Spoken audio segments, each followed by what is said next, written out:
Bonjour à tous et merci de venir m'écouter, ça me flatte beaucoup. D'autant plus que c'est un sujet qui évidemment n'est pas très facile, ni pour moi ni pour personne d'ailleurs. Je m'excuse parce que, en fait, je vais vous lire ce que j'ai écrit parce qu'il y a beaucoup de citations du fait que je parle de l'écriture du deuil, donc je peux pas trop improviser en fait. J'espère que ce sera quand même assez vivant, malgré tout, pour vous, sans faire de jeu de mots, hein. Vous m'entendez bien, au fait, plus près de moi? Deux femmes dans un café parlent d'une amie commune. Comment l'as-tu trouvée? Pas bien du tout. La pauvre. Que veux-tu? Elle ne sait pas gérer son deuil. Ceci est un dialogue rapporté par le psychanalyste Jean-Bertrand Pontalis dans son ouvrage Fenêtre. Pontalis poursuit. Le deuil, la mort de l'homme que cette femme aimait, objet d'une bonne ou mauvaise gestion. Gérer son budget, gérer son temps, gérer son énergie, gérer son angoisse et même un comble, gérer ses passions. Voici que le vocabulaire marchand gagne ce qu'il y a en nous de plus intime, de plus obscur.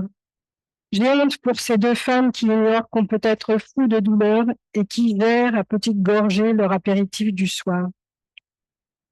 Fin de citation.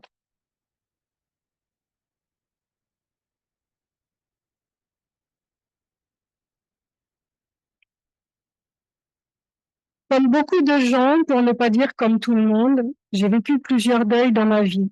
Si l'on considère le deuil dont on parle consécutif à la mort d'une personne aimée et proche, avec laquelle nous avions tissé un lien fondamental. Aucun d'entre ces deuils n'a ressemblé à un autre. Douleur de la séparation, perte de l'autre, à laquelle s'ajoute parfois le sentiment de perte de soi, effet du traumatisme lorsqu'il s'agit d'une mort brutale ou violente. Nous retrouvons tout cela dans ce qui est appelé le deuil. Mais qu'est-ce que recouvre le terme de deuil si l'on se réfère au psychique? Et ce qu'on appelle deuil a-t-il une fin, comme certains auteurs le prétendent? Par ailleurs, la durée et les manifestations du deuil interrogent, jusqu'à être qualifiées pour certaines de pathologiques. La douleur, par exemple, peut parfois aller jusqu'à rendre fou. Mais cette folie dans le deuil est-elle nécessairement pathologique? Rien n'est moins sûr. Peut-on dire également qu'un deuil est surmonté, voire traversé, comme s'il s'agissait d'une mauvaise passe? Le deuil d'un être cher et important dans notre vie nous travaille dès l'instant de la perte ou de l'annonce de la mort prochaine. Mais sait-on quand cela s'arrête? Au lieu de dire « j'ai vécu plusieurs deuils », je devrais dire « je vis plusieurs deuils », chacun ne prenant pas la même place, ni au même moment, mais chacun continuant à travailler en sourdine, ou plus bruyamment selon les circonstances de l'existence qui appellent à une reprise du travail psychique.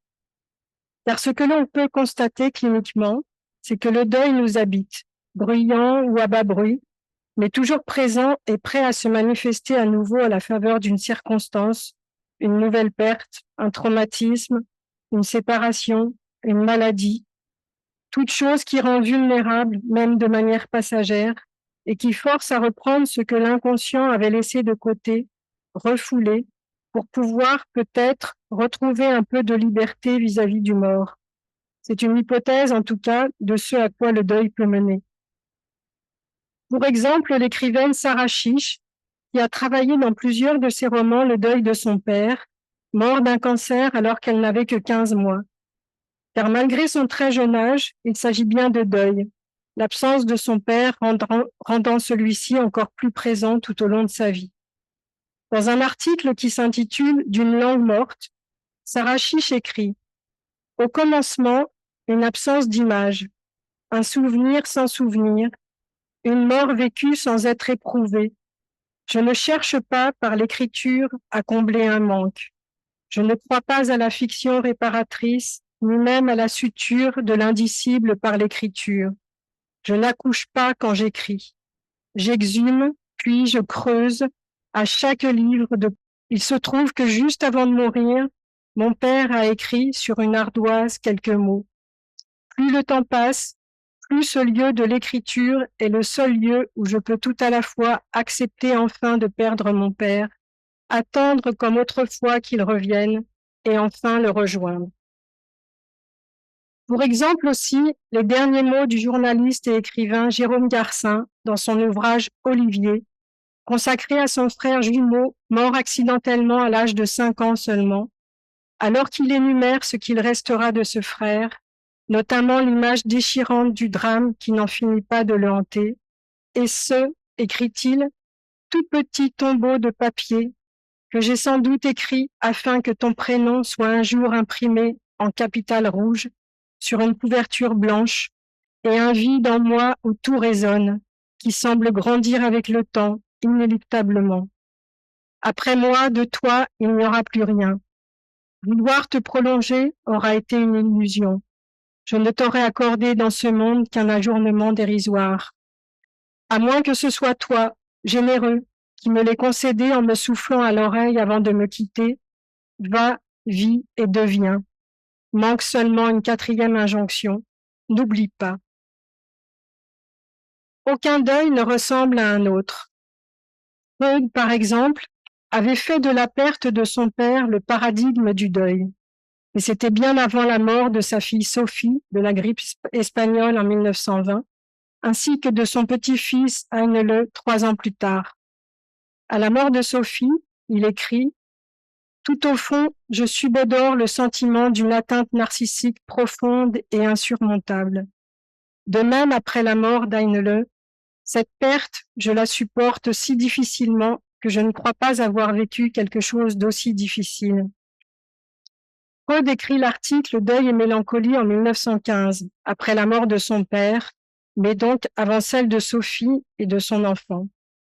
Dans ce texte, qui a été maintes fois commenté depuis sa parution en pleine Première Guerre mondiale, alors que Freud est dans une inquiétude de tous les instants pour ses 2 fils partis au front, ainsi que ses disciples proches, l'idée est surtout celle de conceptualiser la mélancolie à partir du deuil en articulant les deux.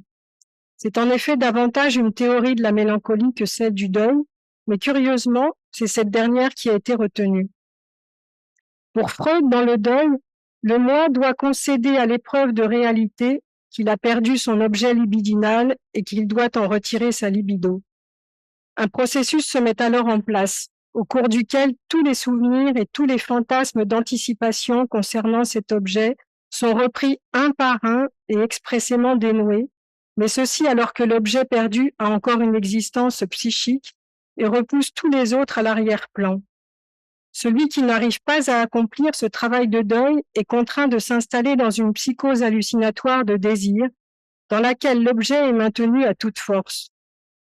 Même si le deuil reste pour Freud une énigme, il relèverait d'un surinvestissement, des souvenirs, des espoirs qui liaient la libido à l'objet, jusqu'à ce que la libido se détache de l'objet et qu'elle se porte sur un ou d'autres objets. Ainsi, pour Freud, le deuil aurait une fin, sinon nous serions dans un état pathologique. Mais, là c'est moi qui m'interroge, qu'est-ce qui a une fin? La douleur, le manque, les regrets, l'amour?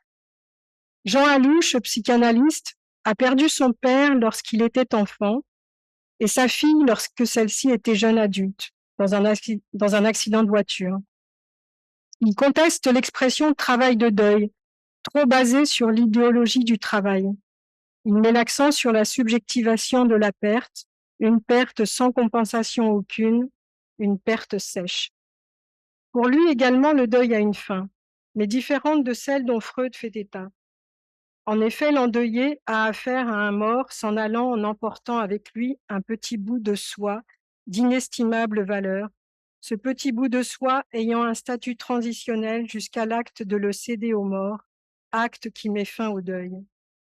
Par ailleurs, là où Freud pense que si le travail de deuil n'est pas accompli, s'installe une psychose hallucinatoire de désir, donc du côté d'un deuil qui serait pathologique, Alouche revient sur le cas de Marguerite de la thèse de psychiatrie de Lacan de 1932, et il affirme que la folie de cette femme était son deuil, c'est-à-dire que la pathologie est le deuil et non pas, comme le dit Freud, son absence. La fin du deuil se définit par le fait de redevenir un sujet désirant. Le deuil n'est pas changer d'objet, mais modifier son rapport à l'objet. Pour Alouche, la notion de deuil est à reconsidérer à partir de la mort de l'enfant, et il en vient d'ailleurs à dire que la mort paradigmatique est celle de l'enfant, alors que pour Freud, c'était celle du père. Pour le psychanalyste Daniel Lagache, le mot deuil fait penser aux obligations que la société impose aux parents du mort pendant un temps plus ou moins long. On oublie que par ses origines et par certaines survivances, deuil désigne un phénomène psychologique de l'ordre de la douleur physique et morale. L'insolite expression travail de deuil évoque l'idée d'un effort intense et ardu en vue d'un résultat à obtenir. Mais, là, c'est encore moi qui m'interroge, un travail nécessite-t-il toujours un but? L'artiste, par exemple, a-t-il un but en tête lorsqu'il commence une œuvre ou se laisse-t-il guider par la pulsion créatrice dont il ignore le résultat lorsqu'il se met au travail? Pierre Fédida, psychanalyste, préfère également à l'expression travail de deuil celle d'œuvre de sépulture. Il écrit que le deuil est une mise en mouvement du monde et par la construction de la sépulture, par l'œuvre de sépulture, il invite au rêve. Car, dit-il, rêver est sans doute la seule façon de penser à nos morts. Le rêve et l'écriture, je dirais, comme nous le verrons. Car beaucoup de personnes ressentent le besoin d'écrire à la perte d'un être cher. Toutes ne sont pas publiées, bien sûr, mais il y a quelque chose du besoin de faire œuvre de sépulture dans l'acte d'écrire sur le défunt, comme dit Félida, les circonstances de sa mort, les questions, la douleur, le lien qu'on avait avec le disparu du temps de son vivant et celui qu'il reste après la disparition. Comme pour ne pas oublier, pour ne pas l'oublier, pour donner aux morts un supplément de vie et refermer symboliquement le cercueil. L'écriture de la perte peut n'être qu'un récit. Elle peut aussi être analytique, accompagner un travail d'analyse. Mais quoi qu'il en soit, je pense qu'elle est inhérente au travail psychique de deuil. C'est donc à partir de la clinique, bien entendu, à partir d'expériences personnelles, mais aussi à partir de l'écriture d'endeuillés que nous allons mettre en évidence le travail psychique de deuil à l'œuvre, qui bien souvent est la tentative de sortir de cette désorganisation psychique, temporelle et corporelle que la perte a provoquée, et non pas l'idée de se séparer du mort. L'endeuillé a inventé une nouvelle narration de sa vie, à présent qu'il est privé d'une personne aimée qui lui donnait un sens. Et cette narration passe pour certains par le récit ou la fiction, parfois les deux entremêlés. L'écriture, comme le rêve, a donc aussi la capacité de donner un surplus d'existence aux morts. Elle a la capacité de les faire revivre comme s'ils n'étaient jamais morts, de les faire parler, de nous donner les clés de compréhension de ce qui était resté entre eux et nous énigmatique. Elle a la capacité parfois d'adoucir la douleur, mais pas toujours, car elle a un coût. Écrire peut être une souffrance nécessaire. Elle a la capacité cependant de s'extraire du traumatisme en mettant des mots sur l'indicible et peut-être recoudre quelque chose qui s'est ouvert en nous. Sophie Dole, par exemple, a intitulé un de ses ouvrages « La suture ». Sophie Dole est une comédienne qui a écrit 2 livres sur la perte. L'un sur celle de sa fille de 16 ans, Camille mon envolée, décédée brutalement d'une infection. Le second sur celle de sa mère, assassinée 30 ans auparavant, La suture. L'écriture permet à l'auteur de reconstituer ces 2 existences et de recoudre passé et présent, fiction et réalité, grand-mère et petite-fille. Elle écrit « Je vais reprendre le fil générationnel que la mort a trouvé marrant de couper entre ses dents, telle une couturière capricieuse et impatiente, et je vais raccommoder les trous, faufiler des pièces au cou des genoux de ce grand squelette prématurément décharné. Je vais les coudre ensemble. » Jérôme Garcin, toujours, s'adressant à son petit frère mort, écrit « Parmi tout ce que tu m'as appris, il y a d'abord ceci. On écrit pour exprimer ce dont on ne peut pas parler, pour libérer tout ce qui, en nous, était empêché, claque murée, prisonnier d'une invisible geôle. et qu'il n'y a pas de meilleure confidente que la page blanche à laquelle, dans le silence, on délègue ses obsessions, ses fantasmes et ses morts. Tu m'as révélé l'incroyable pouvoir de la littérature, qui à la fois prolonge la vie des disparus et empêche les vivants de disparaître. Tu as fait de moi un jumeau qui n'a pu vieillir qu'en écrivant, c'est-à-dire en traçant sous abri un sillon, ligne après ligne, chant après chant.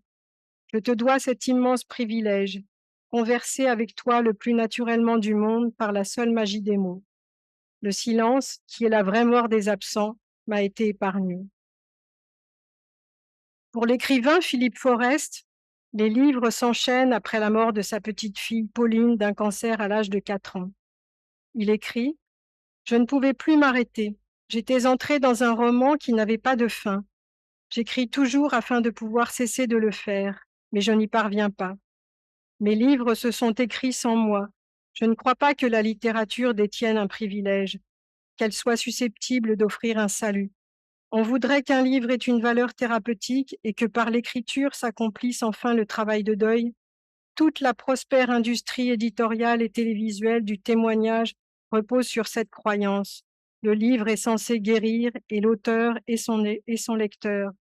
C'est toute la théorie de ce que l'on nomme la catharsis. Je ne sais pas si mes romans m'ont guéri de la douleur d'avoir perdu ma fille. Je ne le pense pas. Sinon, un seul livre aurait suffi. Je serais passée aussitôt à autre chose. Ou alors, il y avait en moi une blessure plus ancienne que cette souffrance à rouverte. Peut-être est-ce tout simplement la blessure d'exister qui se trouve en chacun. Ce qui est certain, cependant, est que chacun de mes livres s'inscrit explicitement en faux contre l'esthétique d'une littérature thérapeutique. On m'a pourtant félicité, moi aussi, d'avoir fourni au lecteur une leçon de vie, d'avoir su éviter l'écueil du pathos, d'avoir magnifiquement montré comment s'accomplit le travail du deuil, d'avoir sublimé la souffrance, d'avoir montré enfin comment la littérature triomphe de la mort. Ironiquement, on m'a ainsi complimenté d'avoir réussi le contraire de ce que je m'étais proposé de faire. Je l'avais bien cherché sans doute. Au fond, il y a eu un seul événement dans ma vie. Tout ce qui vient avant et ou après prenant sens en relation avec lui. Et j'ai voulu lui être passionnément fidèle. Mais je sais bien que je n'y suis pas complètement parvenue. Mes livres ne m'ont pas sauvée. Mais l'entêtement absurde et un peu suicidaire avec lequel j'écris prouve sans conteste qu'ils m'ont porté secours. J'ai survécu, physiquement et psychiquement. Écrivant, j'ai donné forme à l'informe d'une expérience sans rime ni raison, et à laquelle j'ai pourtant conféré l'apparence d'un roman. Mais le livre refermé, je me trouvais tout aussi démunie qu'avant. Sauvé? Certainement non. Guéri? Même pas. Vivant? Tout juste. La célèbre journaliste américaine Joan Didion, qui perdit d'abord son mari d'une crise cardiaque foudroyante, alors que leur fille était hospitalisée car gravement malade et qu'elle décédera 2 ans après la mort de son père, écrira 2 ouvrages sur ces 2 terribles pertes, L'année de la pensée magique, puis Le bleu de la nuit. À la mort des 2 êtres qui comptaient le plus pour elle, elle ressent le besoin d'écrire son deuil avec son style bien à elle qui dissèque, examine, cherche à comprendre pour, dit-elle, que la chose soit moins effrayante. Elle écrit sur le fait de se retrouver face à ce gigantesque mur de chagrin, ce vide, cette absence des êtres qu'elle aimait le plus au monde. Ce n'est pas une écriture noyée dans les brumes du romantisme, c'est un témoignage car Joan Didion n'a jamais écrit autrement que pour découvrir ce qu'elle pense et ce qu'elle ressent, pour les clarifier. Et l'écriture l'aide à sortir du chaos dans lequel ses deuils l'ont plongée. Elle l'aide à dompter la douleur. Ainsi, l'écriture de la perte, l'écriture du deuil, ne revêt pas les mêmes vertus chez tous les endeuillés qui écrivent. Et pourtant, je maintiens qu'elle tient une place importante dans la vie, dans le travail de deuil, en tant qu'elle permet la symbolisation absolument nécessaire dans l'élaboration de la perte et la survivance d'une pulsion de vie chez la personne en souffrance d'une séparation irrémédiable. Il s'agit pour la psychanalyste José Morel Saint-Mars que l'écriture puisse aider à ce que la disparition devienne pensable et supportable sans se perdre soi-même. Un des premiers signes du deuil est l'obsession du disparu. Cette obsession de chaque instant vient peut-être de la peur d'oublier. L'endeuillé sait déjà que l'oubli le guette, qu'il viendra un jour ou l'autre, mais il s'y refuse car l'oubli est une autre perte qui lui est encore inimaginable, insupportable. Je ne veux pas oublier, écrivait Georges Perec dans Lieu. Peut-être est-ce le noyau de tout ce livre. La seule urgence, c'est de nommer pour sauver de l'oubli. Freud parle d'un amour décuplé que l'endeuillé éprouve pour le mort, un amour fou, exclusif. Tout investissement libidinal est retiré du reste du monde pour être concentré sur le disparu, ce qui entraîne souvent un besoin de solitude, de mise en retrait du monde des vivants, ne pouvant accepter que ce qui était proche du défunt pour continuer à l'aimer exclusivement, en n'étant pas sous le regard des autres et en n'étant pas dérangé par eux.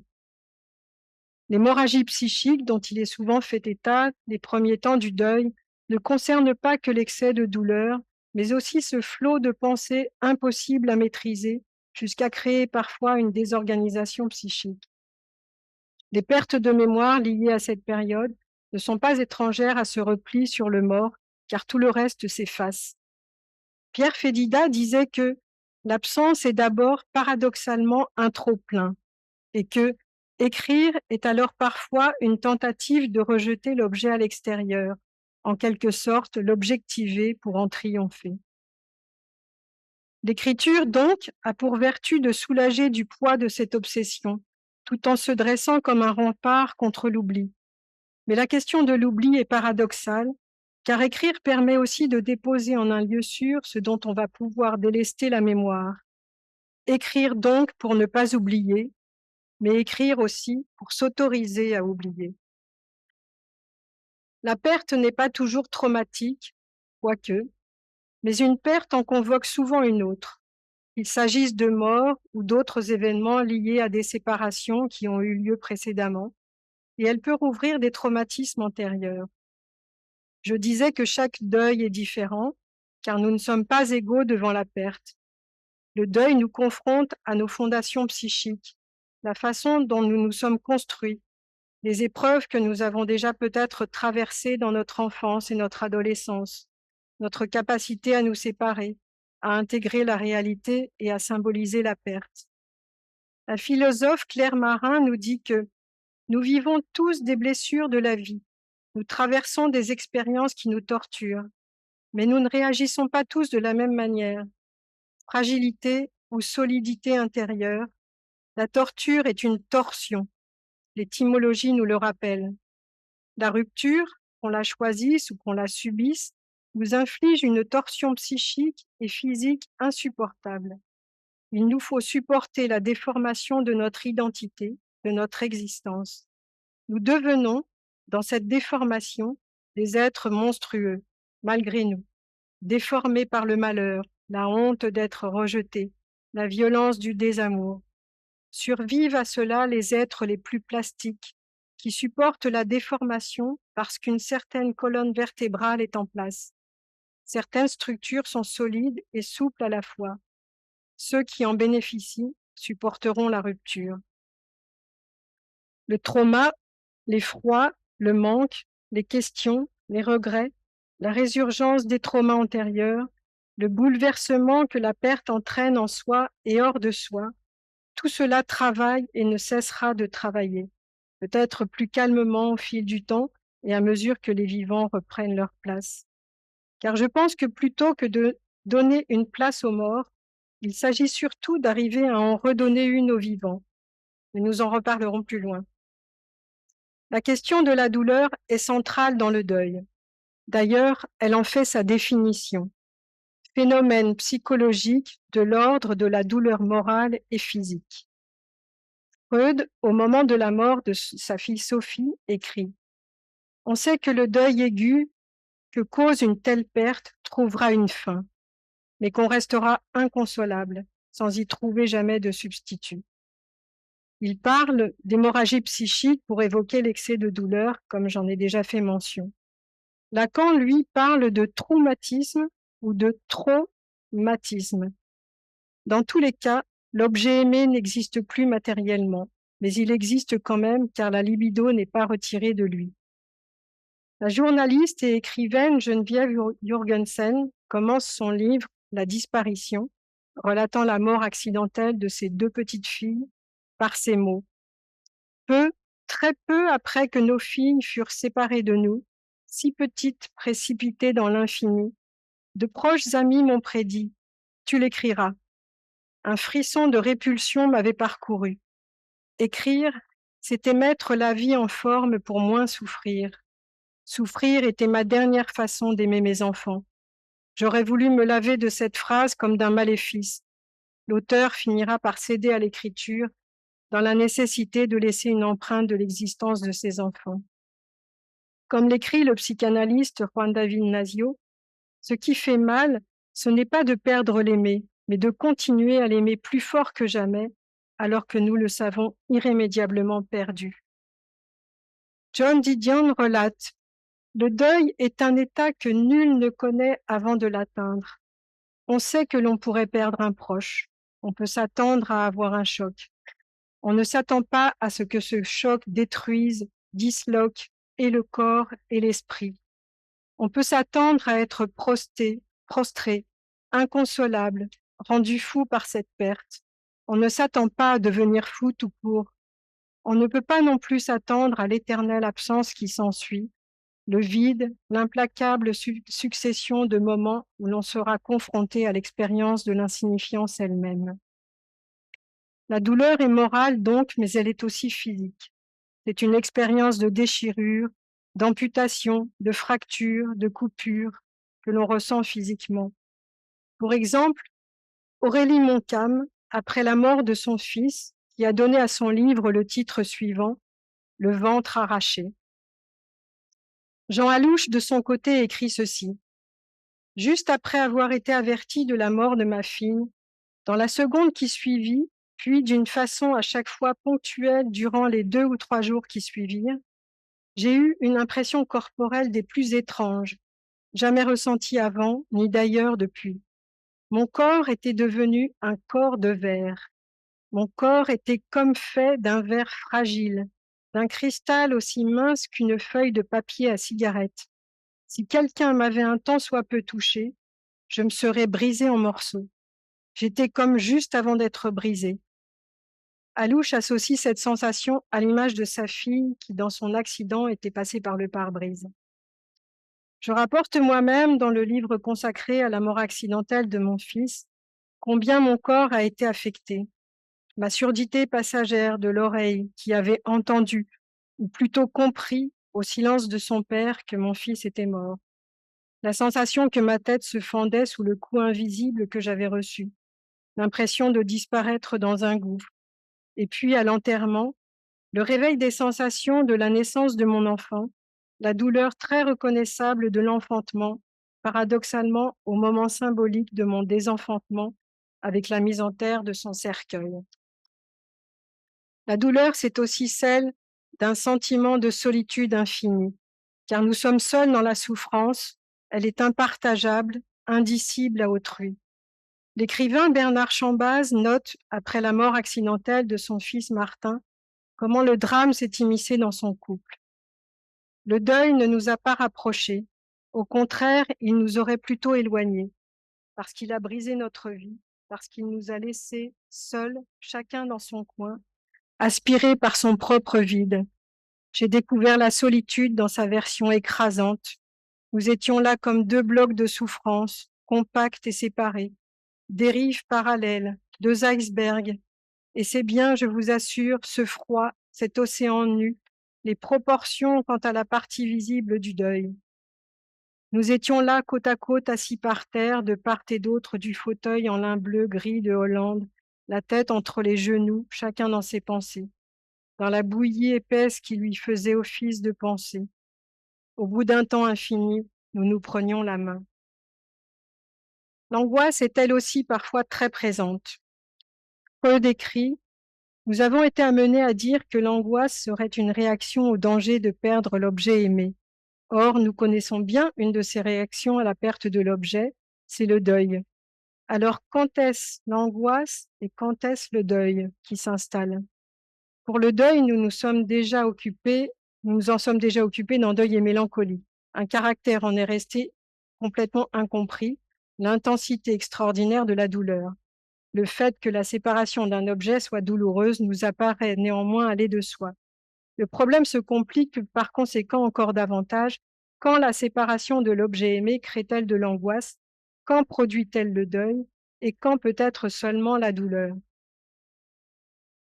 Y a-t-il vraiment une réponse à ces questions? Car toute séparation nécessite un travail psychique semblable au deuil, et dans tout deuil, l'on retrouve angoisse et douleur, d'autant plus lorsque la perte est traumatique. En effet, tout se passe comme si le trauma de la perte, qui implique que le sujet n'a pas eu le temps de se protéger, qu'il n'a pas eu le temps d'être averti, qu'il n'a pas eu le temps d'éprouver de l'angoisse, créait de l'angoisse après coup. La mort a frappé, mais ce que le sujet éprouve, c'est l'angoisse qu'elle frappe à nouveau et ou l'angoisse de ne pas survivre à cette perte. L'angoisse de mort après la perte d'un être cher est l'angoisse de la répétition du moment traumatique. C'est l'angoisse de retrouver ce devant quoi nous avons été sans défense, ce trauma qui à présent est inscrit en soi et peut se répéter. Or, ce que la répétition cherche, c'est à donner une autre issue à l'événement. Elle cherche à commémorer la rencontre manquée avec le réel, elle cherche à sauver le défunt de la mort en l'occurrence. Ce que désire le sujet en deuil, c'est conjurer l'accident, rejouer la mauvaise rencontre pour infléchir le destin. Je me souviens avoir été toujours très angoissée la veille de chaque date anniversaire de la mort de mon fils. Comme si l'angoisse qui n'avait pas eu le temps de me préparer à sa mort surgissait dorénavant et me disait « Tu peux éviter la catastrophe, tu es prévenu à présent ». Cette angoisse est aussi celle de la crainte de l'effondrement dont parle Winnicott. Le psychanalyste décrit la crainte d'un événement traumatique déjà vécu, mais à une période trop précoce pour que l'individu ait connaissance de l'avoir vécu, bien que des symptômes liés à cet événement non mémorisable en témoignent de la trace. Concernant le deuil, nous pourrions reprendre les mots de Winnicott pour expliquer l'angoisse ressentie. Il s'agirait de la crainte, d'une part, de s'effondrer psychiquement du fait de l'intensité de la douleur, mais aussi de la crainte d'être à nouveau confronté à la perte dans un fantasme, parfois un délire, de contamination de la mort aux autres êtres proches.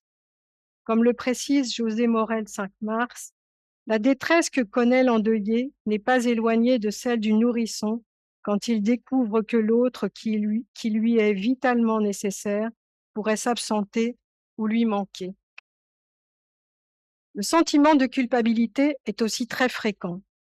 Il est associé au refus de la perte, à l'idée et parfois la conviction que la mort aurait pu être évitée si l'on avait fait ou dit ce qu'il fallait et qui aurait changé le cours des choses.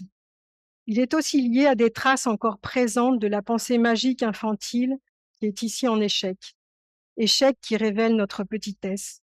Notre fantasme de toute puissance, reliquat de l'enfance, en prend un coup puisque nous n'avons pu sauver l'être aimé de la mort. Cette culpabilité est particulièrement présente chez les endeuillés, dont la mission en tant que parents est de veiller sur l'enfant, de le faire grandir pour qu'un jour il parte faire sa vie. La mort de l'enfant est vécue comme l'échec total de la fonction parentale, d'où un sentiment parfois dévorant, comme l'écrit John Didion. Elle dit à propos de l'année de la pensée magique, « Le plus dur a été de terminer ce livre parce que, tant que j'écrivais, j'étais d'une certaine façon avec John. À mi-parcours de l'écriture du livre sur la perte de sa fille, elle a bien failli abandonner, se disant « Rien ne m'oblige à finir », tant cela lui était difficile. Mais pour sa fille, elle a persévéré. Il lui fallait affronter cette mort, la culpabilité qu'elle ressentait du fait que sa fille avait été adoptée, on lui avait confié pour en prendre soin, et elle avait échoué. Elle dit « Je sais ce qu'est la fragilité, la peur. Elle ne concerne pas ce qu'on a perdu. Ce qu'on a perdu est déjà là où sont les cendres. La peur concerne ce qu'il reste à perdre. » Il y a aussi la culpabilité du survivant.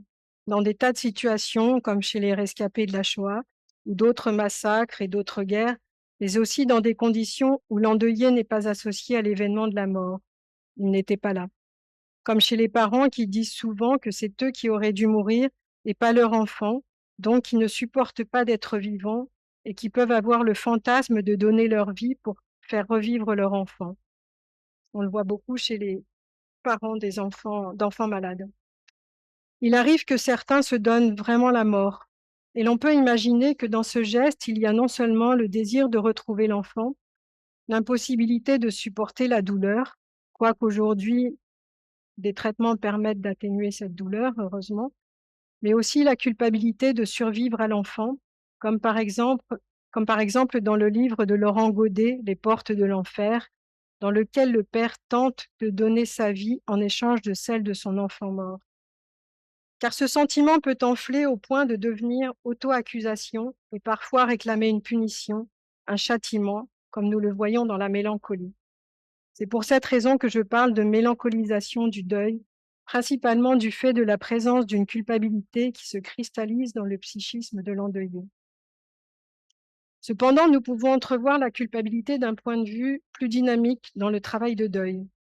En effet, la culpabilité apparaît comme une tentative de maîtrise d'une détresse indicible et insensée, selon le psychanalyste Jean Courny. L'utilisation d'un surmoi cruel peut engendrer dans certains cas une autoculpabilisation salvatrice, notamment dans la clinique post-traumatique et dans celle de la perte d'objets.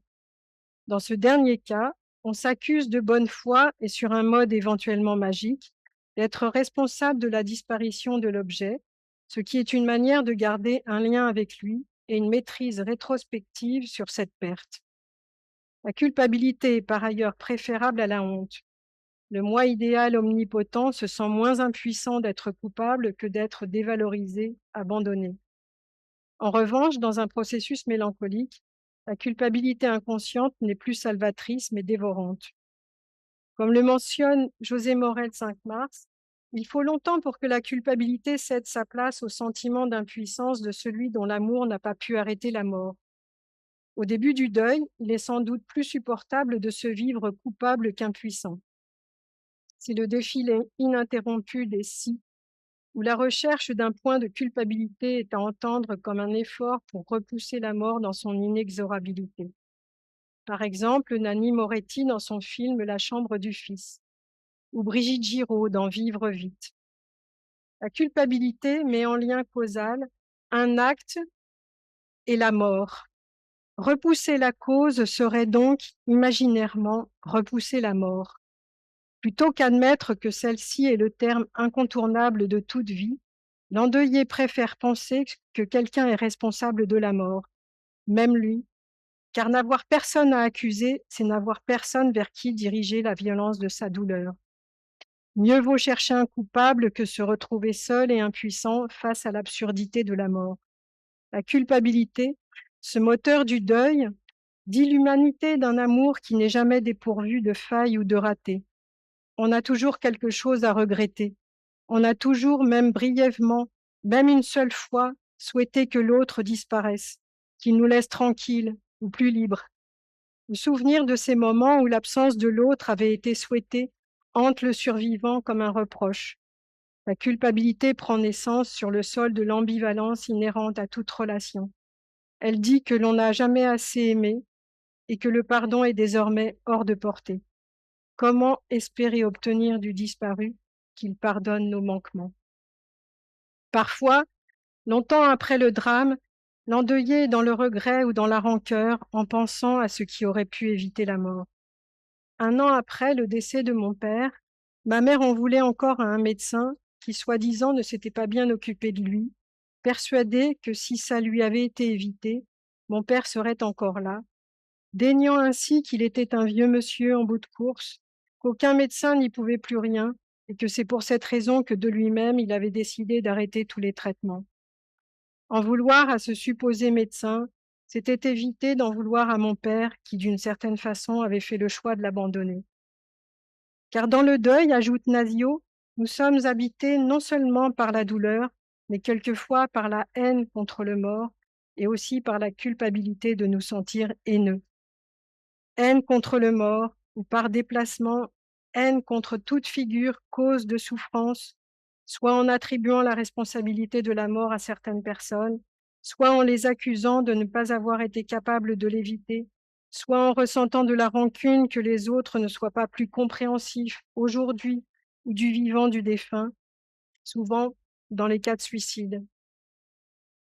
Jennifer Kerner, archéologue, plusieurs années après le décès par overdose de son jeune amoureux, écrit « Ta mort était un accident, mais un accident provoqué par ton comportement imprudent, pour ne pas dire autodestructeur. Tu es responsable. Alors comment te plaindre? Comment te faire plaindre? Comment punir le coupable du crime lorsque le coupable a disparu en s'adoubant victime? Faute de responsable à accabler, je me retrouve seule face à ma colère et à ma douleur, te pleurant et te maudissant tour à tour, car je suis privée de toi, car tu m'as privée de toi. Il existe tant de manières de mourir, il me semble que tu as choisi la pire des options. Pourtant, comme la culpabilité, la haine a ses vertus. Elle permet d'un côté un détachement de la libido exercée vis-à-vis du mort, et d'un autre côté, elle soulage des sentiments de culpabilité en les projetant sur l'extérieur. Car, nous dit José Morel 5 mars, lorsque l'endeuillé est empêché de prendre la mesure de cette violence qui le trouble, il risque de sombrer dans la mélancolie ou tout au moins de connaître une longue période d'inhibition psychique. À la mort de l'être aimé, le temps s'arrête et il ne sera probablement plus jamais le même concernant le disparu. En effet, les personnes endeuillées peuvent évoquer le mort comme si l'événement s'était produit la veille alors qu'il date de 10 ans, voire davantage. Le temps ne passe plus, le présent de la perte se fiche pour toujours. C'est aussi ce qui me fait dire que le deuil n'a pas de fin, car nous perdons l'être aimé chaque jour, plutôt que nous l'avons perdu. L'événement de la perte ne cesse pas. C'est un présent qui accompagne chaque présent de l'existence, mais n'est jamais révolu. Un vieux monsieur atteint de démence sénile avait une mémoire très perturbée. Ses souvenirs n'étaient très précis que jusqu'à la date de la mort de son fils par suicide. Il avait oublié cette mort. Pour lui, son fils était toujours vivant. Et c'était comme si sa réalité s'était arrêtée juste avant l'événement. Dans la vie ordinaire des endeuillés, il n'est pas rare d'entendre que la référence chronologique est celle de la perte. Cela s'est passé avant la mort de X, montrant qu'il y a un avant et un après la perte. L'inconscient n'oublie jamais les morts, ni la date de leur mort d'ailleurs. Mais l'inconscient, s'il connaît les chiffres et les dates, ne connaît pas le temps. Dans l'inconscient, rien ne finit, rien ne passe, rien n'est oublié. Et les événements traumatiques, comme la perte d'un être cher, y sont gravés. Raison pour laquelle les dates font revenir les expériences traumatiques sans qu'on en soit toujours vraiment conscient. Jérôme Garcin, dans son ouvrage déjà cité sur la mort de son frère jumeau, commence l'écriture par ce qui est inévitable après la perte, le retour de la date anniversaire, et ce parfois toute la vie. Je le cite. « Je viens d'avoir 53 ans. Nous venons d'avoir 53 ans. Je n'aime pas ce rituel. Il réveille une douleur que le temps a fini par discipliner, mais qu'il n'a jamais réussi à effacer. Il ravive une colère d'enfant révolté par l'injustice, une hébétude, un effroi, dont, malgré tous les efforts qu'on fait pour se tenir droit, on ne se relève jamais. » Comme beaucoup, Jérôme Garcin interprète les dernières photos, le dernier regard, les signes annonciateurs de la catastrophe. Cette tendance à croire deviner ce qui va se produire, je l'ai retrouvée chez Camille de Toledo, dont le frère s'est suicidé à l'âge adulte. Après coup, l'auteur scrute le moindre détail sur les films d'enfance qui pourraient prévenir du drame à venir. Cette histoire, il en fait la narration dans Thésée, sa vie nouvelle. L'écrivain perd son frère, puis sa mère et son père dans un temps rapproché. Et pour ne pas s'effondrer, décide de partir, changer de ville, changer de pays, avec femme et enfants. Mais cette fuite ne le fait pas échapper à l'effondrement. Il est alors obligé de faire face à la mémoire et aux ombres du passé. Il rouvre les cartons d'archives, les photos, les films, les lettres. Il fait tout un travail autour des traces, en fait un montage, reconstitue des scènes. Dans un des films d'enfance qu'il retrouve, Il se voit dépasser son frère plus âgé que lui dans une course que les enfants affectionnent, comme le signe de ce dépassement ultérieur. Lorsque son frère étant mort, il deviendra plus âgé que lui. Il dit en voix off: et puis il y a ce film encore, le film de la chute du frère. Tout est là, le corps tombé qui se relève, le second qui devient le premier, et le mort derrière qui continue sa course. Les images sont des spectres, elles enregistrent comme les rêves ce qui aura lieu plus tard. Mon père a laissé des films, et je pense qu'il savait qu'un jour ça me servirait. De la même façon, Jérôme Garcin revoit son frère jumeau sur une photo, sur le perron de la maison où il grandissait, mais il voit aussi un air mélancolique sur le visage d'Olivier, comme si, écrit-il, tu pressentais que tu n'aurais jamais 6 ans. Il note aussi: c'est si facile de faire parler longtemps après les petits morts, mais j'aimerais croire que tu n'as pas été pris au dépourvu, que tu savais ton temps compter, que tu avais conscience d'être un vivant provisoire et que tu étais déjà plus léger que l'air. Philippe Forest écrit 10 ans après le premier roman consacré à la mort de sa fille: beaucoup de choses se sont certainement passées depuis dans ma vie. Le chagrin, l'effort peut-être coupable de lui survivre, ces romans qui ont fini par acquérir une consistance si singulière qu'elle me paraît parfois avoir pris la place de toute autre réalité. Ma vie avec Hélène, la mort de mon père, le nouvel amour que j'ai vécu, le sentiment splendide qu'il m'a donné de revenir à la vie et l'extrême confusion sentimentale dans laquelle il m'a laissée et à laquelle je ne vois aucune issue. Il y a eu tout cela, mais je vois bien malgré tout que le temps est resté immobile, que le moment n'est pas passé vers lequel me fait revenir chaque pensée, puisque c'est en lui que se tient pour toujours l'expérience vive d'avoir aimé.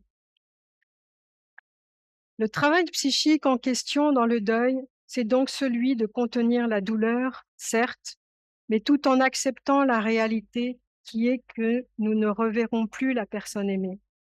Ce travail n'est pas un but en soi, le psychisme n'a pas de but si ce n'est le retour à l'homéostasie, c'est-à-dire la recherche d'un équilibre où l'excitation est au plus bas possible.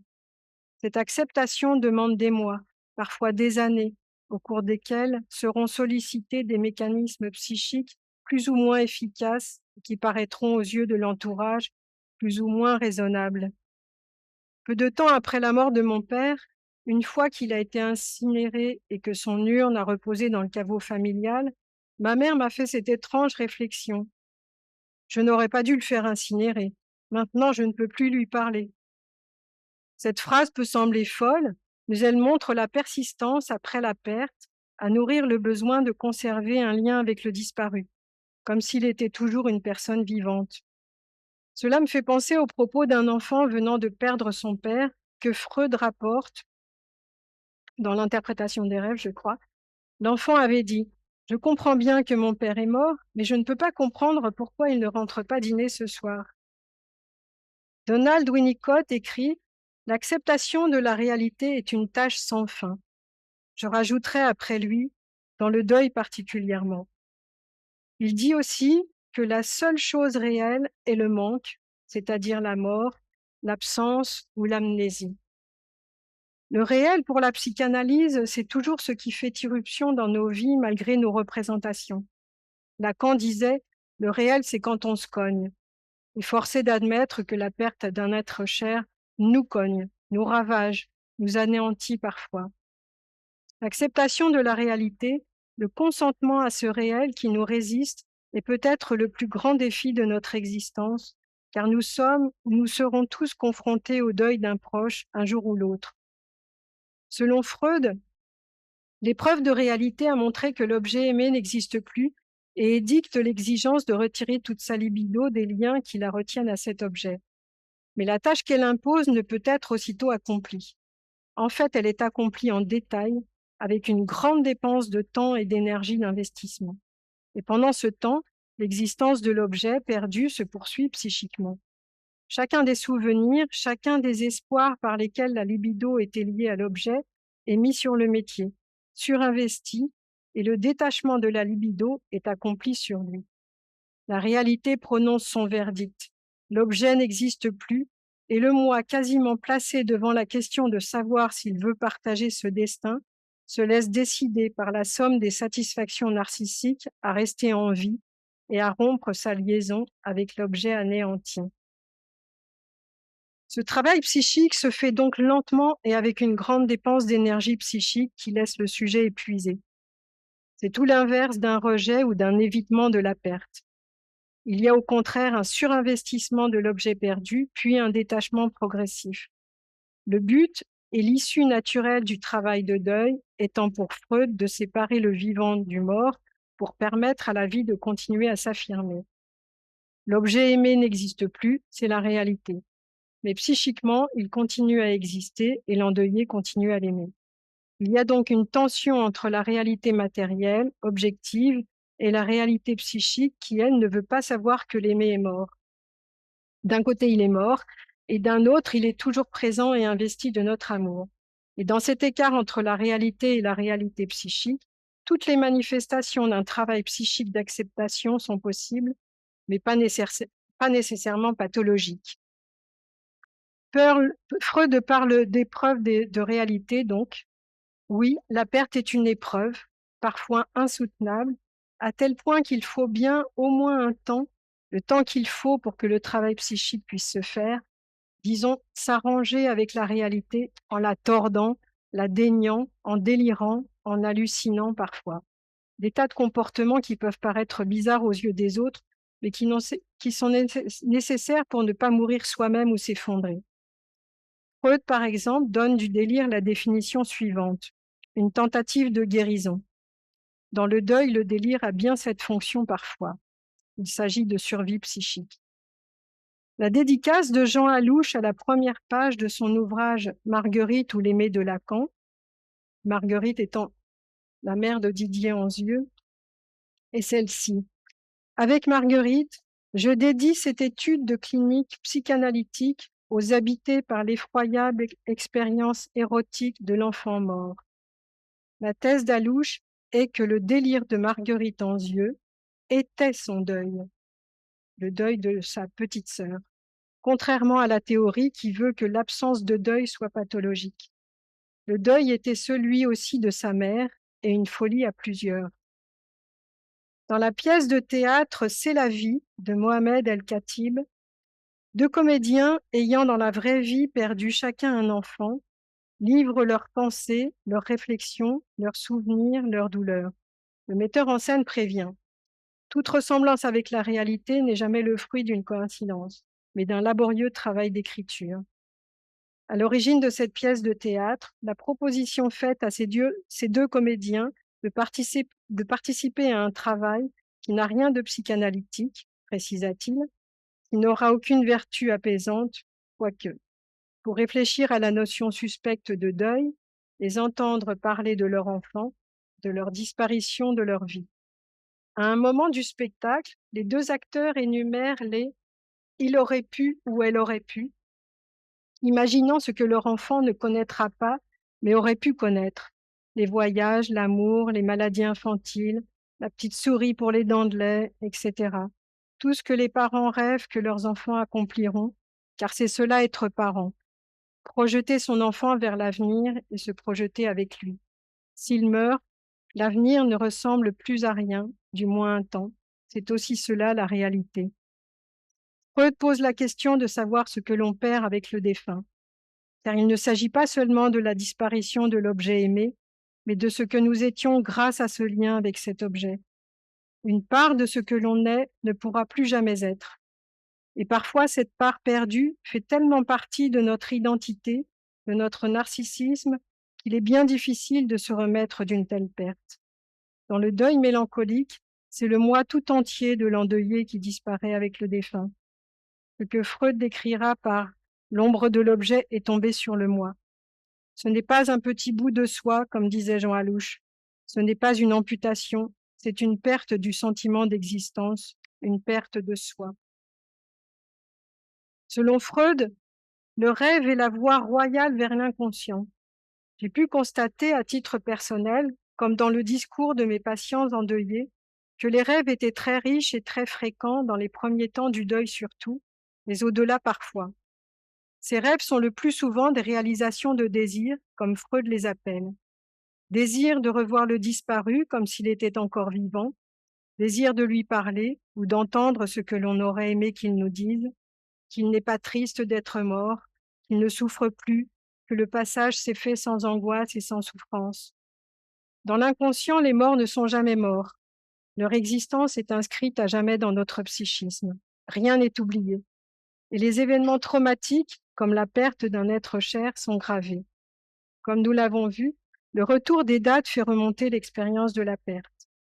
Freud a perdu son père quand il avait 40 ans, le drame le plus poignant d'une vie d'homme, dit-il, car perdre un père, un parent, c'est n'être plus protégé de sa propre mort dans le cycle ordinaire des générations. C'est se retrouver devant cet héritage, pas seulement matériel, mais aussi l'héritage des souvenirs, des moments de vie partagés avec ses parents, des paroles qui ont été dites, des malentendus parfois, des gestes, des affects, et tout ce qui nous a construits dans ce rapport parent-enfant. Lacan appelle le bafouillage de nos ascendants, cette incompréhension qui peut subsister avec les morts. Bafouillage qui perdure dans nos rêves comme si les parents disparus étaient encore vivants.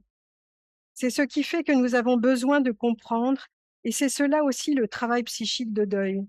Comprendre ce qui nous liait aux morts, comprendre ce qui liait le mort à nous. C'est à partir de cette expérience de deuil du père que Freud écrit l'interprétation des rêves. Et sa découverte, c'est que les rêves nous permettent de découvrir justement des choses qu'on ne savait pas.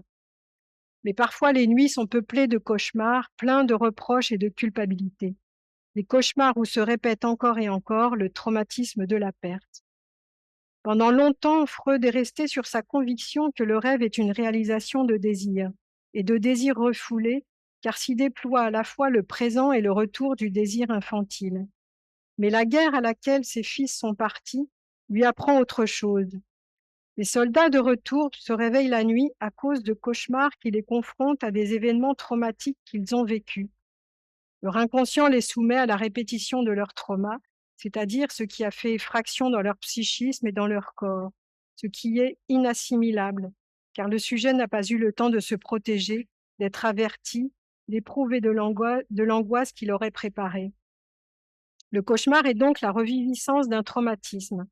Nous le voyons lorsqu'il s'agit de la perte brutale d'un être cher, sans préparation, ou lorsque la mort a eu lieu dans des circonstances abominables, assassinat par exemple, mais aussi dans la maladie, où ce n'est souvent pas la mort véritablement qui est traumatique, mais toute la période très difficile pendant laquelle le défunt s'approchait de la mort, notamment dans la souffrance. Les cauchemars après une perte viennent aussi dire l'angoisse du vivant de se retrouver à nouveau confronté à une autre expérience dramatique, comme si une perte pouvait en entraîner une autre dans la foulée, comme si plus rien n'était sûr, comme si plus rien ne tenait, comme s'il était totalement sans défense. Les rêves, les fantasmes, les délires parfois, les hallucinations, l'amnésie, les symptômes protègent l'endeuillé pour qu'il puisse traverser les moments les plus critiques du deuil. Car il faut parfois mettre en œuvre beaucoup de protection psychique pour conjurer l'angoisse de mort, pour tenter de juguler la répétition traumatique, cet inexorable retour du même. Dans Le Fils, Michel Rostin écrit « Le narrateur et son fils mort. Ils, donc mes parents, appellent leurs rêves des visites. Événements de la nuit, disait Victor Hugo. Joie de revenance, écrit Hélène Cixous. Ils guettent mes visites, je suis leur événement, leur joie. » Quant à Antoine Cattel, dans Incendie blanc, ouvrage consacré à la mort de sa cadette, il écrit « La petite sœur est là, elle se tient devant moi. Moi je souris, je suis tellement content de la voir, mais j'ai le sentiment que quelque chose ne va pas. Elle ne devrait pas être ici. La petite sœur cesse de rire et se tourne vers moi. Elle me parle. Elle me dit qu'à présent, elle doit repartir. Mais je ne veux pas, pas encore. Elle est déjà partie si loin. Dorénavant, il faut qu'elle reste. Je l'en supplie, je ne peux pas vivre sans elle. » La petite sœur me sourit, d'un sourire inconnu. Elle m'assure qu'elle doit partir malgré tout. Elle paraît si tranquille. Je lui réponds que si elle s'en va, elle ne pourra pas revenir. Mais tout son être l'a déjà compris. Je la serre dans mes bras, des larmes coulent sur mes joues, vouées à l'obsolescence. C'est la première fois que je rêve de la petite sœur depuis qu'elle est morte. L'élaboration de la perte est fondamentale dans le travail de deuil. Afin de transformer le vide, comprendre ce qui m'arrive, me dit une amie venant de perdre son mari. Travailler le sentiment de culpabilité, le sentiment d'abandon, le traumatisme, tous ces affects, ces pensées, ces sentiments et ces sensations qui nous assaillent à la mort de l'être aimé. À cet égard, les deuils sans le corps du défunt sont réputés, à tort ou à raison, plus difficiles que les autres, dans la mesure où pour les vivants, il n'y a pas eu de sépulture, il n'existe aucun lieu de recueillement, et les rituels et coutumes liés à telle ou telle religion n'ont pu être respectés. À défaut, il faut créer quelque chose qui permette la transformation attendue dans le deuil. Christine Ulivucci, dans son ouvrage sur la psychogénéalogie des lieux de vie, évoque ainsi Georges Perec, qui, dans le cadre d'un projet intitulé Lieux, comme j'en ai parlé tout à l'heure, retourne sur les lieux de son enfance, alors que ses deux parents sont morts, l'un pendant la guerre, l'autre en déportation. Perec a passé aux 24 rue Villain les 6 premières années de sa vie avec ses parents, de 1936 à 1942. Lors d'un programme de démolition du quartier à la fin des années 60, il entame un recensement précis de tout ce qui est voué à disparaître. Il écrit « Dire ce qui est là devant ses yeux, le coucher sur le papier, c'est faire résonner les noms absents. La seule urgence, c'est de nommer pour sauver de l'oubli. » Pérec n'a pas de souvenir de ses parents. Il était trop petit pour se souvenir d'eux. Mais il a besoin de retrouver quelque chose de leur existence, des traces, quelque chose qui réveille un souvenir. Il fallait que je me construise un monde, une maison, quelque chose qui me rattache à ma propre histoire. W ou le souvenir d'enfance est une enquête sur l'enfance, sur le souvenir des parents, la douleur qu'il n'a pas ressentie. C'était un livre pour les enterrés, dit Pérec. J'écris. J'écris parce que nous avons vécu ensemble, parce que j'ai été un parmi eux, ombre au milieu de leurs ombres, corps près de leur corps. J'écris parce qu'ils ont laissé en moi leur marque indélébile et la trace en est l'écriture. Leur souvenir est mort à l'écriture est le souvenir de leur mort et l'affirmation de ma vie. Le travail de deuil n'est-il pas cette transformation de la perte en une symbolisation, que ce soit par la mise en mots ou toute forme d'expression créatrice, comme par exemple la bande dessinée, le dessin animé, la peinture, le cinéma. Je pense ici à la bande dessinée de Jean-Louis Tripp, créée 45 ans après la mort accidentelle de son petit frère, âgé de 11 ans en 1976, sous ses yeux. C'est cette distance dans le temps entre le moment de la perte et la naissance de cette BD qui me fait dire que le travail de deuil est toujours remis sur le métier. Il peut nous travailler encore des années et des années après, comme si, lorsqu'il s'agit de la perte d'un être cher, et d'autant plus une perte brutale, traumatique, le temps était aboli. Jean-Louis Tripp dessine scène après scène ce moment dans sa vie après lequel il ne sera plus jamais le même, l'accident dans tous ses détails, comme si c'était hier, l'hôpital, la douleur, le procès, le sentiment de culpabilité.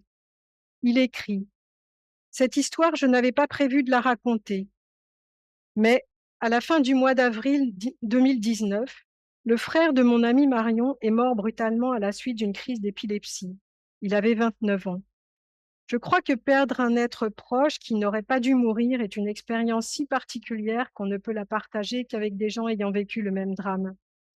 Au mois de juin, alors que j'étais dans ma maison des Corbières, un enfant de 10 ans était tué par un chauffard qui prenait la fuite, abandonnant aussi entre la vie et la mort un second enfant de 7 ans. La correspondance avec la mort de Gilles, 43 ans plus tôt, m'avait mis en état de choc. Quelque chose en moi alors a dû se mettre en chemin. Quelque chose dont je n'étais pas conscient. À cette seconde, j'ai su que ce livre s'appellerait « Le Petit Frère ». Ce livre, j'y ai consacré 2 ans et 5 jours de ma vie. Je ne dirais pas qu'il s'est fait tout seul, mais je me suis posé très peu de questions. Il s'est imposé. Je l'ai fait dans une sorte d'urgence. Il y a eu des moments d'intense émotion, bien sûr, mais pas les abîmes d'il y a 40 ans.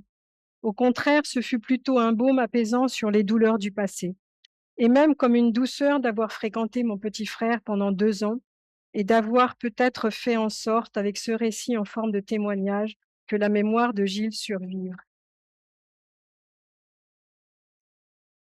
Je regarde combien il en reste encore. Mmh. OK. Heu, j'ai le temps de dire tout ça ou c'est long? Non? Bon alors je dis quand même, la fin, voilà. Parce que je voulais dire un mot sur les rituels, mais c'est, heu, ça va, je peux le passer ou je peux en parler après. Donc pour terminer, la transformation psychique à l'épreuve de la perte. Le deuil il nous fait vivre déjà, survivre à la perte, à la douleur parfois insoutenable, à la désorganisation soudaine de notre monde interne, mais il nous transforme et grâce au deuil, il y a un après la perte. Le travail de deuil se fait malgré nous, ça travaille en nous comme ça peut. Ce n'est pas une question de volonté et sauf le moment de la perte, il n'y a pas une date de départ comme on l'entend dans les journaux télévisés où il est dit: «La famille va enfin pouvoir faire son deuil», des fois au bout de 10 ans. À l'inverse, le travail psychique de deuil se fiche parfois et le travail du thérapeute, s'il est sollicité, sera de ranimer la vie psychique, de lui redonner du mouvement, pas trop vite cependant. Lorsque plus rien ne bouge, ne se transforme, ne cherche à se frayer un chemin pour revenir à la vie, nous pouvons dire que le travail de deuil ne se fait pas. Mais encore faut-il accorder du temps à ce temps particulier du deuil. Et chaque deuil étant spécifique et nécessitant son temps propre, il est difficile d'affirmer qu'un travail de deuil est à l'arrêt. Car des moments d'arrêt, il en existe, comme il existe des allers-retours, des moments de régression. Le chemin de deuil n'est pas linéaire, il ne part pas d'un point A pour aller vers un point B en suivant une ligne de progression. Il est sans cesse remis sur le métier et il n'existe pas de deuil normal. Le deuil est ce temps qui nous permet de retrouver du sens quand tout n'était plus que chaos grâce à ce travail d'élaboration de la perte. Nous ne sommes plus les mêmes après la perte d'un être aimé.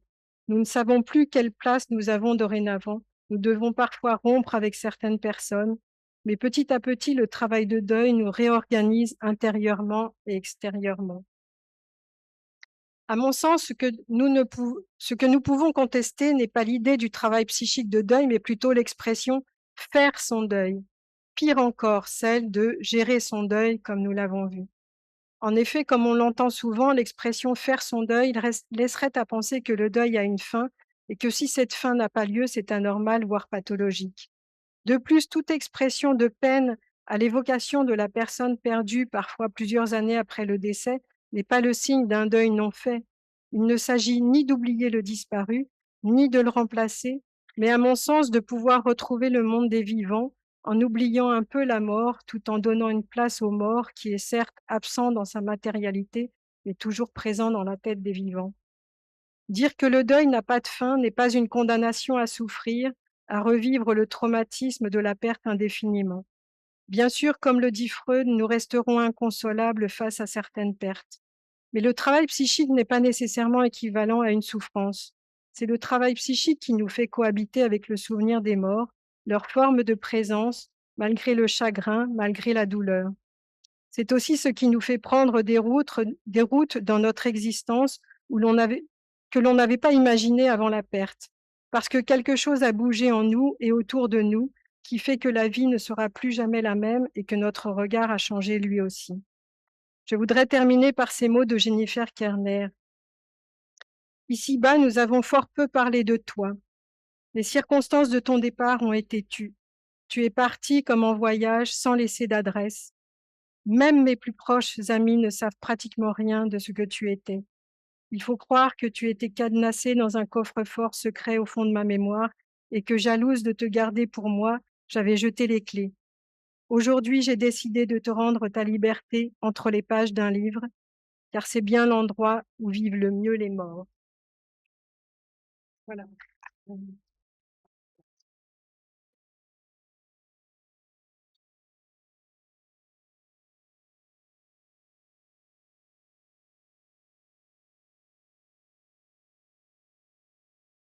Merci beaucoup. Je vais tout de suite passer la parole. Tout de suite. Il y a les micros qui circulent. Merci Sandra.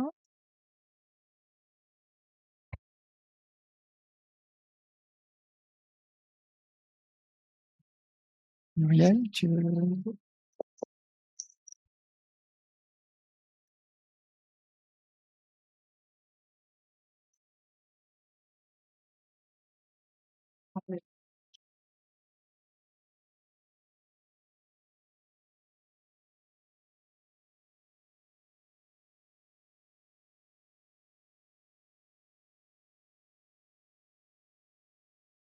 Ça, j'avais comme choc.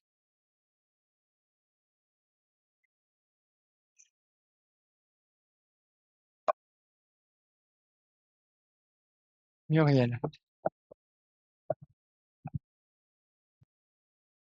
Je vous remercie pour votre passionnante,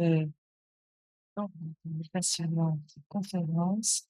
Vous avez cité beaucoup d'auteurs, évidemment, pas tous. Alors, je vais en ajouter un ou une sur les morts qu'on ne connaît pas, mais qui, en fait, envahissent notre histoire. Et Annie Ernaux en parle très bien dans L'autre fille. Voilà, je vous conseille. Il y a aussi ces morts-là qui hantent les familles. Voilà, c'était juste pour rajouter à tout ce que vous avez dit. Oui, d'ailleurs, comme j'ai cité Christine Olivucci, qui voilà, est psychanalyste transgénérationnelle, voilà, je vous invite à consulter ses livres. Les fantômes. Mm. Euh, Je vous remercie beaucoup pour votre témoignage et votre conférence. J'aimerais vous interroger sur la question des émotions, parce que j'ai l'impression que souvent il y a une mauvaise interprétation des émotions et que pleurer, par exemple, n'est pas une douleur, mais peut être au contraire une façon d'être présent à un lien, bien évidemment, qui est associé à une perte, mais c'est une façon de réanimer. Et je trouve que souvent, l'émotion est mal interprétée dans son sens intime quand on est, comment dire, confronté à ce qu'on croit être de la douleur, mais qui en fait est une réunion avec la personne perdue.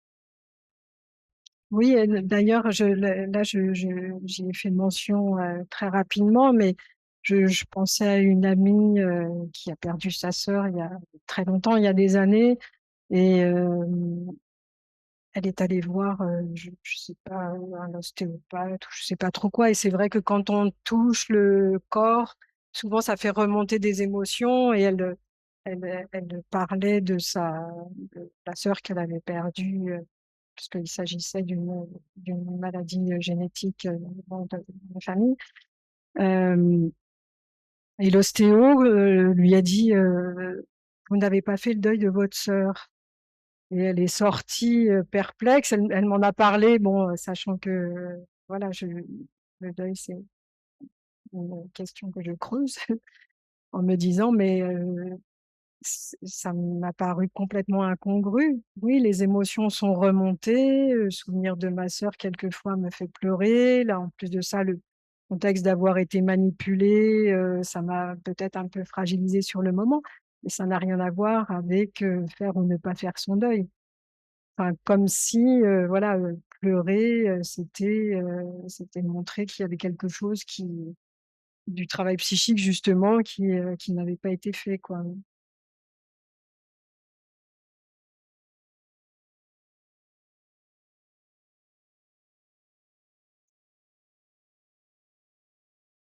Oui, bonjour. Moi, j'aurais une question sur le lien entre le deuil et, puisque c'est votre spécialité aussi, l'addiction. Euh, Dans quelle mesure un deuil peut-il redéclencher une addiction, ou quel lien y a-t-il à faire entre les symptômes addictifs et le deuil? Merci pour votre question, qui est très pertinente parce que c'est quand même très fréquent justement de voir des comportements addictifs chez les endeuillés. Comme chez des personnes mélancoliques aussi. Donc, c'est vrai que les addictions ont à voir avec la perte, bien sûr. En tous les cas, puisque vous avez cité un de mes livres qui s'appelle L'incapacité d'être seul, j'en parle dans ce livre-là parce que la question de la solitude, la question de la perte sont vraiment fondamentales dans la problématique des addictions. C'est une automédication, hein, souvent, l'addiction. Donc, il y a une douleur psychique qu'on a besoin de traiter d'une manière ou d'une autre. Et quelquefois, c'est avec des produits addictifs quand on n'a pas d'autres moyens que cela. J'espère que j'ai répondu à votre question. Merci pour cette intervention très, très documentée. C'est très intéressant. Ça nous intéresse aussi de voir les différences. Vous avez cité Pierre Fedida. En fait, c'est une personne que je connais bien parce que je suis très proche de sa famille, en fait. Et je sais que à la fin de sa vie, il était très malade. Il a caché ça de ses collègues. Il a passé les dernières années à donner des conférences alors que personne ne savait qu'il était mourant. Et là, quand il a parlé du deuil, il a parlé en fait de son propre deuil. Et selon votre expérience, est-ce que vous pouvez nous dire quelle différence y a-t-il entre le deuil de l'autre, proche, de la perte de personnes qui sont proches, et le deuil de soi? C'est intéressant quand même parce qu'il y a une différence entre les deux. Et ça m'intéresse de voir si vous avez des documents qui expliquent un peu plus cela. Je connais bien plus tard. C'est bien de voir des différentes versions. Merci. Merci de parler de Pierre Fedida, qui a été un de mes enseignants et que j'aimais beaucoup. Et effectivement, il a travaillé jusqu'au bout, sans qu'on sache qu'il était aussi malade. Ouais. J'ai pas tellement d'expérience par rapport au deuil de soi. Enfin, même si j'ai travaillé avec un certain nombre de patients qui étaient très malades, mais je suis pas tellement voilà habilitée à vous en parler. J'ai pas fait cette comparaison.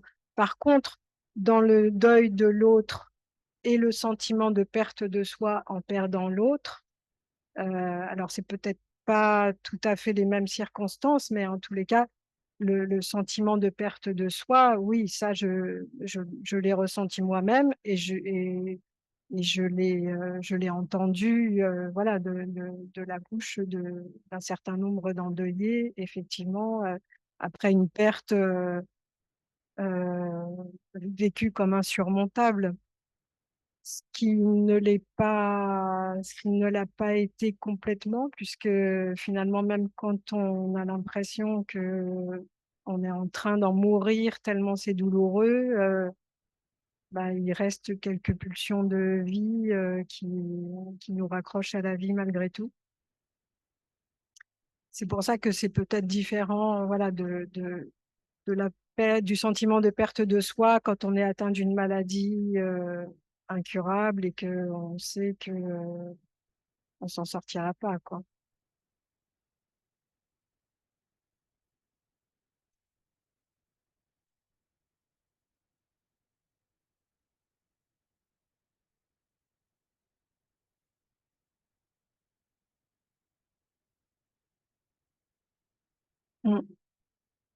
Je peux peut-être vous parler là aussi d'une expérience personnelle, puisque voilà, dans ce que je vous ai vu tout à l'heure, je parle de temps en temps de mon père, donc, qui est mort il y a 1 an, qui étant insuffisant rénal sévère, a décidé à un moment donné qu'il il ne ferait plus de dialyse. Donc, ça voulait dire qu'il allait mourir. On ne savait pas en combien de temps.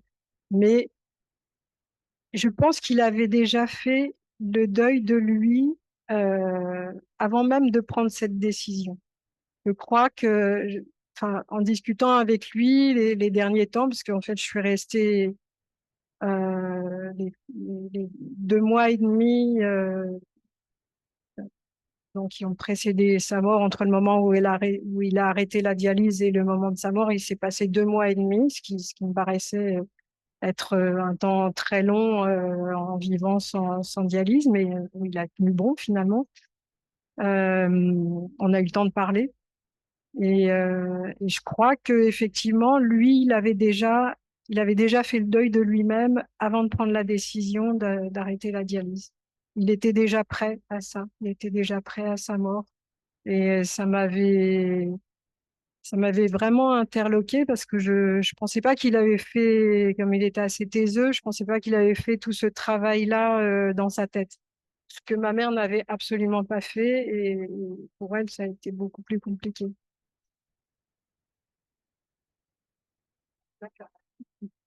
Bonjour, bonjour. Je voulais vous remercier d'avoir dit que les... Ah, désolée. Je voulais vous remercier d'avoir dit que le deuil n'a pas de fin. Voilà, c'est vraiment un sentiment, enfin, quelque chose que j'éprouve. Et que le deuil n'est pas du tout quelque chose de linéaire et que c'est des couches qui s'en vont. Mais voilà, il n'y a pas de fin. Enfin, voilà, merci beaucoup. Oui, bon, ça peut inquiéter de dire que le deuil n'a pas de fin parce que on a certainement envie justement d'en voir la fin, mais tous les témoignages que j'ai recueillis, toutes les lectures que j'ai faites me poussent à dire que voilà, quelquefois 10 ans, 20 ans, 30 ans après, même là Jean-Louis Trippe, 45 ans après la mort de son frère, il reprend ce travail psychique. Voilà, donc si on considère que le deuil, c'est un travail psychique, il peut être repris à n'importe quel moment de l'existence. Et c'est vrai qu'il y a des moments qui rouvrent la nécessité de ce travail d'une autre manière. Voilà. Ça ne veut pas dire qu'on est encore dans la même souffrance qu'au début. Bien sûr, la souffrance, elle s'est apaisée, heureusement, parce que, on a continué à vivre et puis à retrouver les vivants. Enfin, ce que je dis, c'est que finalement, le deuil, c'est aussi finalement retrouver les vivants, ne plus être complètement dans l'obsession du mort et à ne vivre que avec le mort. C'est aussi retrouver le monde des vivants et, euh, et faire cohabiter tout ça. Et la douleur s'estompe, mais le travail psychique, il continue à se faire. Ouais, alors dans la continuité du témoignage qui a été fait, moi je m'interroge, enfin le thème du deuil, c'est un thème qui m'est assez inconfortable. Je sais jamais trop quoi en faire. J'arrive pas. Enfin, j'entends bien il y a quelque chose de l'ordre en effet, hein, cette chose de devoir faire le deuil. Il y aurait une fin à ça. Moi, je m'interroge sur l'injonction, en fait, de se faire le deuil. D'où elle vient, en fait, quelle nécessité, est-ce qu'elle n'est pas une injonction, en fait, sociétale, de devoir, en fait, euh, aller bien. Je pense un peu aussi à toutes les injonctions apicratiques qu'on peut entendre, le foisonnement du développement personnel, voilà, qui a l'air de fonctionnaliser un peu tout ça, quoi, comme si on devait être absolument des êtres, euh, des êtres équilibrés, accordés, heureux, bien vivre, bien être Et et, performant. et performant, voilà. J'avais posé il y a un an en fait le thème de cette université de printemps, c'était le thème de la mort. J'ai bien réussi à y échapper. Moi, j'ai donné naissance à voilà, mon mémoire professionnelle, donc en fait, j'ai échappé à toutes les conférences. Et j'avais posé cette même question, à quel moment on sait en fait qu'un deuil est fini? Je sais plus trop quelle a été la réponse, mais en fait, je crois qu'il n'en avait pas. Et moi aussi, je suis assez touché de vous avoir entendu parler de toute la complexité de ce processus.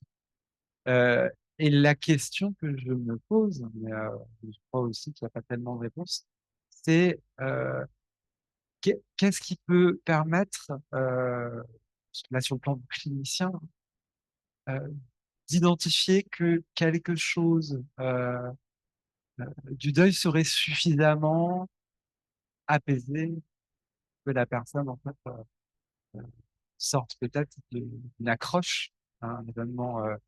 Moi, je l'appelle traumatique, hein, c'est un événement de perte et de perte de quelqu'un souvent. Alors, je ne vais pas me référer aux définitions de deuil pathologique du DSM ou de l'OMS parce que justement, ça pose quand même pas mal de questions. En fait, en tant que clinicienne, moi, je vous dirais que déjà, il faut accepter de prendre son temps avant de paniquer devant une personne endeuillée. En plus de ça, quand vous recevez une personne endeuillée, il y a beaucoup de pleurs, il y a beaucoup de souffrance. Ça ne veut pas dire pour autant que la personne est dans un deuil pathologique. Et au début, de toute façon, les manifestations peuvent être tellement aiguës que on va pas sauter tout de suite sur l'idée d'un deuil pathologique. Je pense que il faut attendre de voir sur plusieurs mois si l'intensité du ressenti chez la personne est toujours aussi élevée au point de l'invalider dans son existence quotidienne. Voilà, puis il y a des symptômes qui peuvent être très gênants, justement, comme les insomnies, voilà, où on sait que ça va pas pouvoir tenir longtemps. Donc, en fait, je pense que faut vraiment être à l'écoute.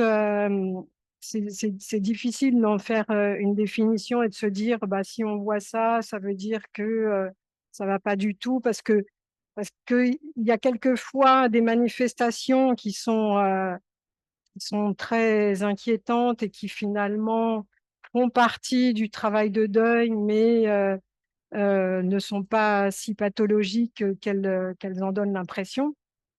Et je pense que c'est pour ça qu'un suivi régulier, voilà, pour les personnes qui demandent à être accompagnées pendant une période de deuil, ça permet quand même de voir comment ça évolue.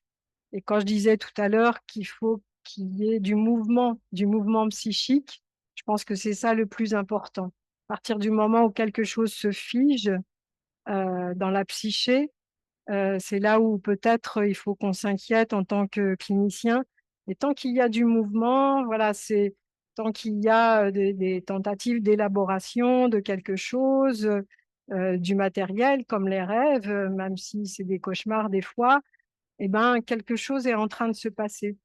Mais je suis d'accord avec vous que le deuil, finalement, est compliqué par la façon, par les injonctions, comme vous disiez,